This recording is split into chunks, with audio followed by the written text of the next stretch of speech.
Podríamos hablarte que somos números 1 en servicios ópticos, o que disponemos de la mejor tecnología para el cuidado de su visión, que nuestros profesionales le tratan de persona a persona, que en audífonos somos punteros, que en Torres Óptico Cantillana atendemos a toda la familia. Pero como es verano, de momento solo te vamos a invitar a conocer la mayor gama de gafas de sol de las marcas más prestigiosas y a los mejores precios. Unas gafas de sol no es un juguete, déjate aconsejar por profesionales. Torres Óptico en Cantillana, hay que verlo. Piano Blanco nace con la intención de ofrecer arte en directo. Disfruta en buena compañía de teatro, música en directo desde flamenco, sevillanas, salsa, con las mejores voces. El mejor ambiente entre exposiciones o cualquier manifestación artística. Un lugar para recordar buenos momentos. Piano Blanco. Pasa una noche inolvidable con nosotros. Os espero aquí. Soy Charo Reina. Si buscas ese lugar especial, diferente y agradable con la calidad y el servicio que tú deseas, aquí lo tienes, Restaurante Mar. Deguste nuestras especialidades como el pescado fresco cocinado al estilo marinero, a la sal y a la plancha. También disponemos de una amplia carta de carnes y mariscos. Estamos en calle Céfiro número 7 y Gustavo Gallardo número 8, Sevilla. Teléfonos 954 57 34 47 y 954 61 40 49. Restaurante Mara, pescados y mariscos del sur.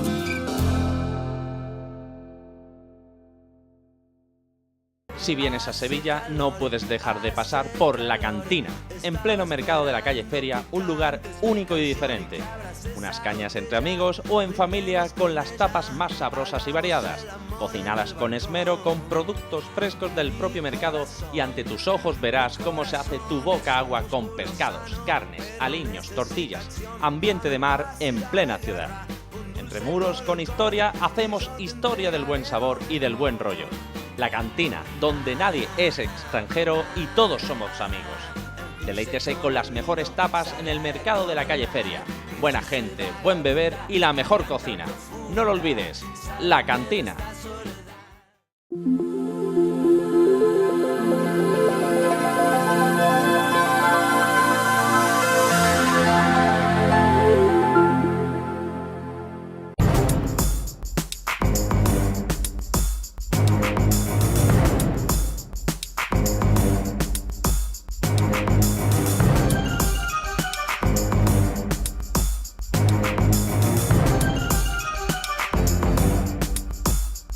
Con José Antonio Comnè. Hacemos una parada hambrienta en nuestro viaje por Egipto, en uno de los lugares donde solo de oler ya alimenta. Estamos con nuestros amigos de la Ibérica, en nuestra pretensión de mostrarles todas las tiendas que tiene la Ibérica distribuidas por los barrios de Sevilla. Y estamos en una de las principales, de cariño, de personal, de gente, de paso, de público. Estamos en la calle Feria, la Ibérica de la calle Feria. Y uno de nuestros amigos, de nuestros asesores fantásticos de la Ibérica, cortador de jamón fabuloso número 1, que es el amigo David. He dicho bien, ¿no? Una de las ibéricas de mayor paso de público, ¿no? La verdad es que sí, que tenemos un buen paso aquí de lo que es público, de todas las edades. Tenemos mucho paso de turistas por aquí, por el centro, que van a la catedral, que van a la Macarena, en fin, todo tienen su parada aquí, por un poquito de jamón. Y un paladar exquisito, porque el jamón es evidente, es la ibérica, pero tenemos aceite, tenemos latas de conservas muy especiales, tenemos buen chorizo, buena morcilla, hay un poquito de todo, ¿no? Un poquito de todo. Aparte de jamón, caña y queso, pues tenemos algo de conserva, tenemos un buen aceite, unos buenos vinos, unos buenos picos y regañás y un poquito de todo. La gente es exigente en el barrio, ¿no? La gente viene a la Ibérica por lo mejor, el precio es bueno, sí, pero aparte la calidad, la gente ya sabe distinguir. Se le da un buen servicio, se le da una calidad y es lo que gusta a día de hoy. Pues David, ¿por qué tiene que seguir viniendo la gente a la Ibérica de la calle Feria? Pues tiene que venir viniendo porque le damos lo mejor que hay en jamón, le damos un servicio exquisito y lo mejor, le damos lo mejor. David, amigo, muchas gracias y sigue disfrutando como profesional del corte y del jamón aquí en la Ibérica de Calle Feria. Sí, Goli, muchas gracias. Gracias. De él nos gusta hasta los andares. La Ibérica, jamones y paletas, ibéricos curados, carnes frescas de cerdo ibérico. La Ibérica, envasados al vacío, pedidos para celebraciones y mayoristas. Te atendemos personalmente por profesionales del corte en nuestra central de Calle Feria. También en Triana, Cerro del Águila, Macarena, Luis Montoto, Calle Venecia y la Bodega León 13.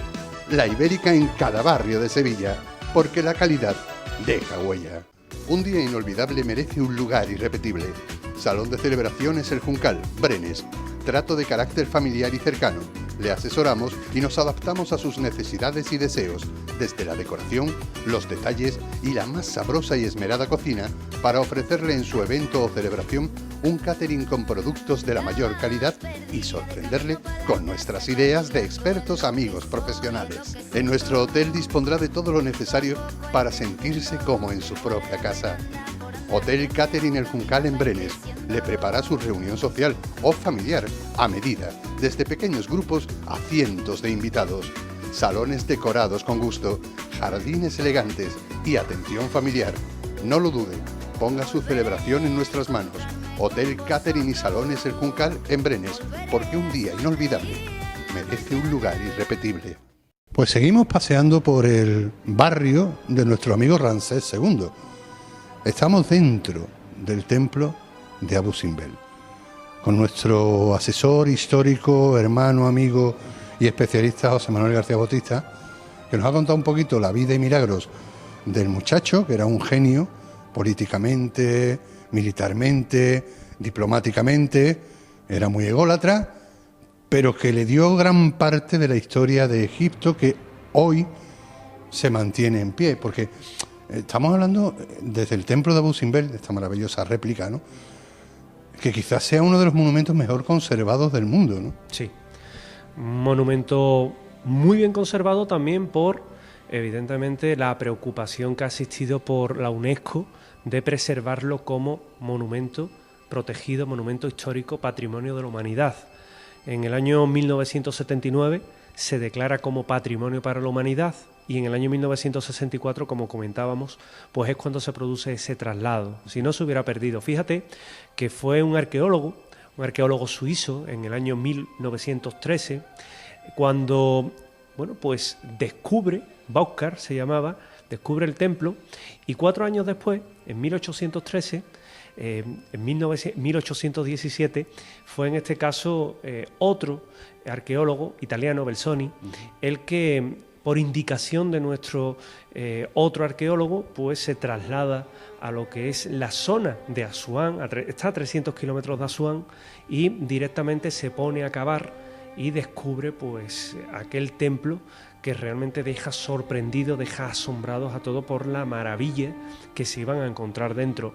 Es un templo que puede llegar a engañar, porque evidentemente tiene una fachada muy colosal, que es colosal, mide aproximadamente unos 30 metros de largo por 12 de alto, y claro, cuando empiezan a descubrir aquello que estaba enterrado, se calcula actualmente que el 80% de los tesoros arqueológicos egipcios siguen enterrados. Es decir, estamos disfrutando de un 20% tan solo de lo que hay. Lo desentierran y a partir de entonces pues surge la preservación de aquel importante templo, que posteriormente ya se descubre cómo por ese corredor central pues se produce ese bellísimo efecto que sabes que comparten con otras tradiciones, con otras culturas tan alejadas como pudieran ser los druidas de Stonehenge, que también en Inglaterra rendían ese culto al sol y también hacen esos raros efectos, pero Egipto sobre todo son los adoradores del sol. El país de las arenas eternas, en este caso, son los que definen de una manera más gráfica lo que es el tránsito de la vida y de la muerte comparándolo con el sol. Quizás también, porque también hay otro efecto bellísimo, nada más y nada menos que la gran esfinge miraba hacia donde salía el sol, con lo cual es un canto a la vida. Y en este templo de Abu Simbel... Ahora mismo estamos dentro del templo. Estamos dentro, en lo que sería el vestíbulo, lo que sería la primera sala que nos encontramos, con unos grandes, gigantes, que son 8 en total, que tienen aproximadamente en la realidad, pues en el templo real tiene aproximadamente unos 10 metros de altura, 11 metros de altura. Está bellísimamente decorado, policromado el techo, todas las paredes están cubiertas por escenas épicas de batallas ganadas por Ramsés, diferentes campañas. O que él decía que ganó. O que, bueno, en cualquiera de los casos, como fue el faraón a que nosotros lo hizo nos vale. posible, exactamente fue el que tuvo la gloria. Nunca tiene la gloria un soldado, siempre tiene la gloria el general, ¿verdad? Y refleja muy a las claras lo que es esta grandeza. Fíjate que todos son la estela de Qadesh, son diferentes hechos que se encargan los escribas de cogerlo, porque él era muy detallista. Él era un faraón detallista que quería que al detalle quedara recogida la vida y milagros de todas las conquistas que iba realizando. Por eso Ramsés el Grande. También es curioso porque a lo largo del Nilo, el Nilo es el único río del mundo que va en dirección contraria, es curioso, se encargó de sembrarlo de templos. Tebas, Karnak, Abiris, es decir, son una serie de templos que iban jalonando todo aquello y que realmente, partiendo, si queremos llamarlo, desde Abu Simbel, es a donde nos lleva finalmente al norte, uniendo el reino alto con el reino bajo, el Alto Egipto con el Bajo Egipto. Era también Ramsés II un rey de la publicidad, un rey de la promoción. El tanto construir, sabía que le iba a guardar un lugar en la posteridad, ¿no? Claro, el marketing es muy importante. El marketing lo desarrollaban bastante bien porque sabían que era su llave, su puerta de acceso de alguna forma. También nos encontramos en la 19ª dinastía, una dinastía que no fue la primera, evidentemente, antes hubo muchas, pero con Ramsés también es verdad que se adquiere mayor grandiosidad a la hora de edificar. Y aquí lo deja muy claro.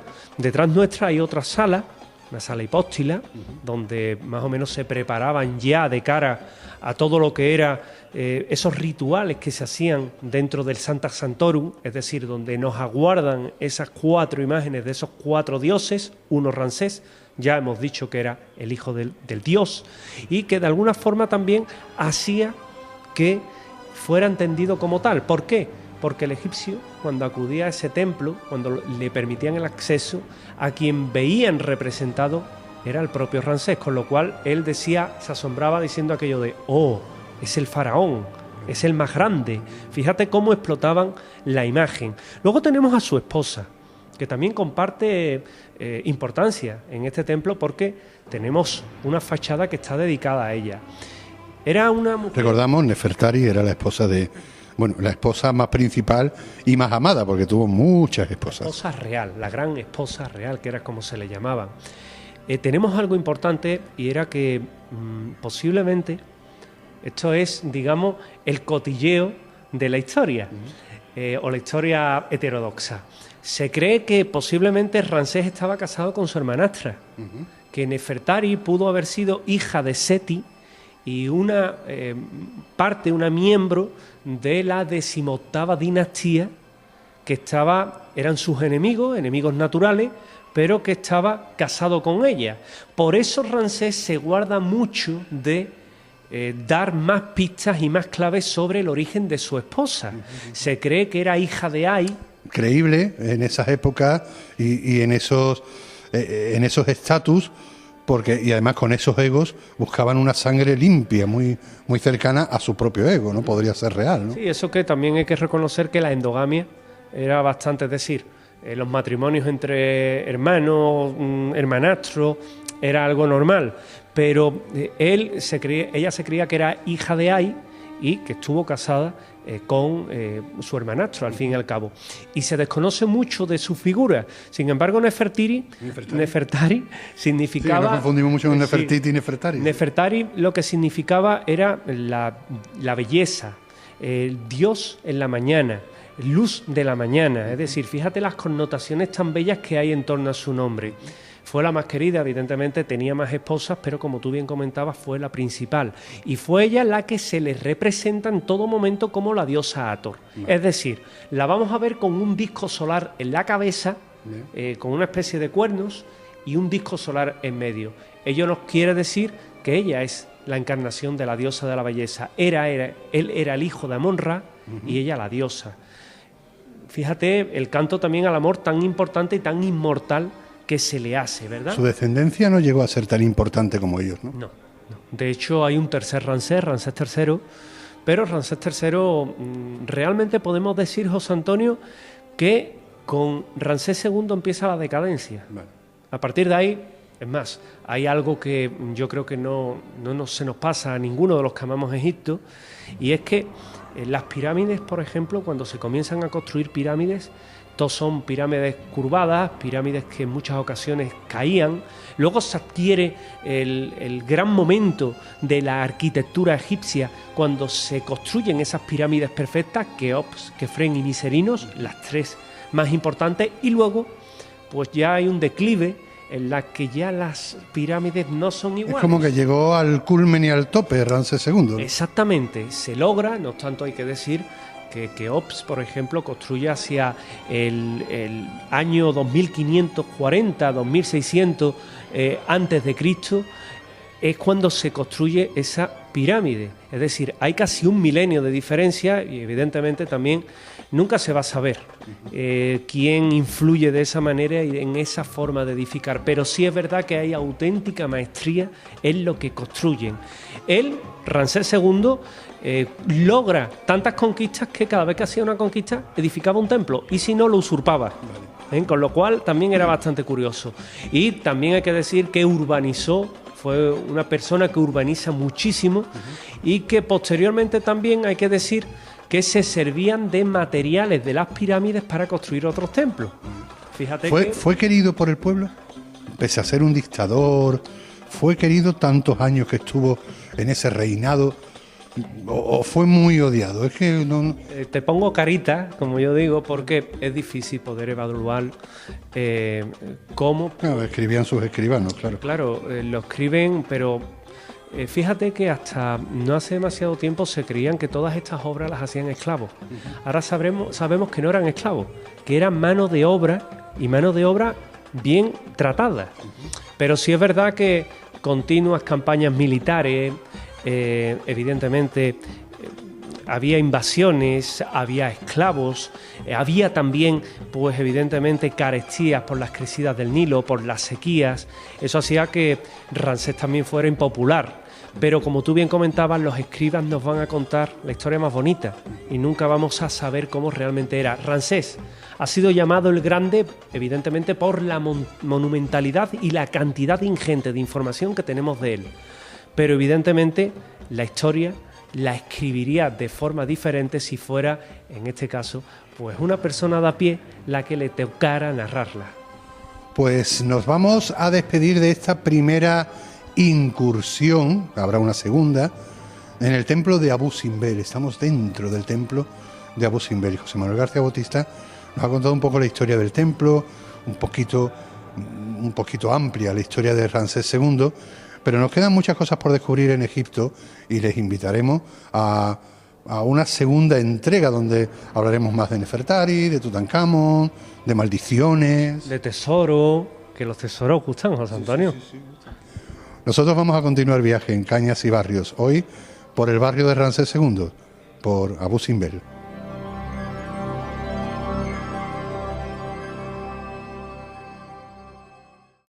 Si buscas ese lugar especial, diferente y agradable con la calidad y el servicio que tú deseas, aquí lo tienes, Restaurante Mara. Deguste nuestras especialidades como el pescado fresco cocinado al estilo marinero, a la sal y a la plancha. También disponemos de una amplia carta de carnes y mariscos. Estamos en calle Céfiro número 7 y Gustavo Gallardo número 8, Sevilla. Teléfonos 954 57 34 47 y 954 61 40 49. Restaurante Mara, pescados y mariscos del sur.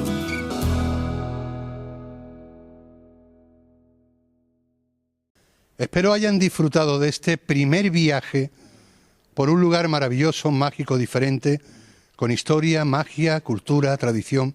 Egipto, Abu Simbel, Ramsés II. Le prometo una segunda entrega por este barrio de Egipto. ¿Me acompañan a la salida?